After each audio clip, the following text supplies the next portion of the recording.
Let's speak now to Republican strategist Adolfo Franco, who joins us from Washington, D.C. Welcome to the News Hour. Great to have you here. So Trump's administration has seen the highest turnover among executive office advisors in the last 40 years. How has this impacted Trump's popularity? I don't think it's impacted it at all. The president was elected as an outsider, an unconventional politician, and a person who pledged to drain the swamp in Washington, D.C. And almost all the individuals you've pictured here in your package have been part of what we call the swamp, including Director Comey, who was, from our perspective, involved in some nefarious activities against the president while he was trying to serve him at the same time. So I don't think this has impacted the American people. Quite frankly, your TRT viewers are more informed than most Americans. Most Americans wouldn't recognize, unfortunately, many of the names that you just featured in your package. Adolfo, I want to take you back now to 2008. You served as advisor to Republican presidential nominee John McCain. Looking right now at the numbers between Donald Trump and Joe Biden, what does President Trump need to do to close that gap to win? Well, I think he has to do exactly what he's doing and what he did in 2016. Unlike the Democratic candidate, Joe Biden, President Trump has been on the stump, meaning on the road here in the United States, nonstop since both from the beginning of the campaign and certainly since he left the hospital. Sometimes 2 and 3 events a day throughout the country. Joe Biden has been in his basement, locked up, preparing for a debate, and very few limited appearances. I think those rallies that you're showing to your viewers demonstrate the degree of enthusiasm, and it's only building and the margin closing in, particularly in the swing states, as a consequence of that campaign effort. And don't you think, Adolfo, this could turn voters away, given the fact that sometimes people aren't wearing masks, and he has had COVID-19?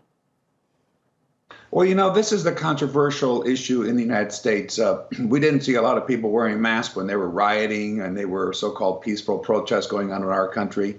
Thousands and thousands of people. The press in the United States didn't criticize it. Politicians didn't criticize mask wearing and that type of thing. Just so you know, since I am part of the Trump campaign, at every event we hand out masks. We encourage people to wear a mask, but it's an individual choice. And of course, our own CDC, our Center for Disease Control, has that as a recommendation. It's not a requirement to do so at these rallies. It's a recommendation.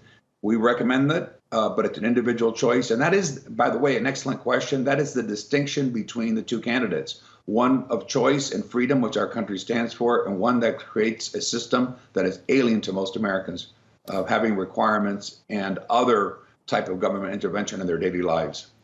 And Adolfo, what's the feeling among Republicans right now? Do they think that Trump can save his seat? Yes, I really do. And I draw the comparison, of course, to where we were in 2016. The president's poll numbers on the key states are actually, in most of them, more favorable than they were at this time, which is 2 weeks out, 4 years ago. So the feeling in the Trump campaign is we're in much better shape than we were 4 years ago. There's another phenomena quickly. In this country, there's a hidden vote. Most of the people voting for Trump are either not conventional people, many of them are not even Republicans. And the other factor is it's not politically correct in many circles to say you're for Trump. So there's this hidden vote. All of that favors the president. There's no question that when this closes in, I think he will pick up far more voters than the polls are reflecting. He will again win re-election, I think by a wider margin than he did in 2016 from an electoral college perspective. Adolfo, very briefly, if President Trump does lose, will he concede defeat? Briefly. Oh, absolutely. And I will show you that the Democrat candidate, Hillary Clinton, in 2016 has advised Joe Biden to concede under no circumstances. I underline the word no circumstances. President has never said that. President will respect the results of the election. No question about that. Adolfo Franco, Republican strategist, live from Washington, D.C. Great to speak to you. So Look forward to speaking to you in the coming weeks.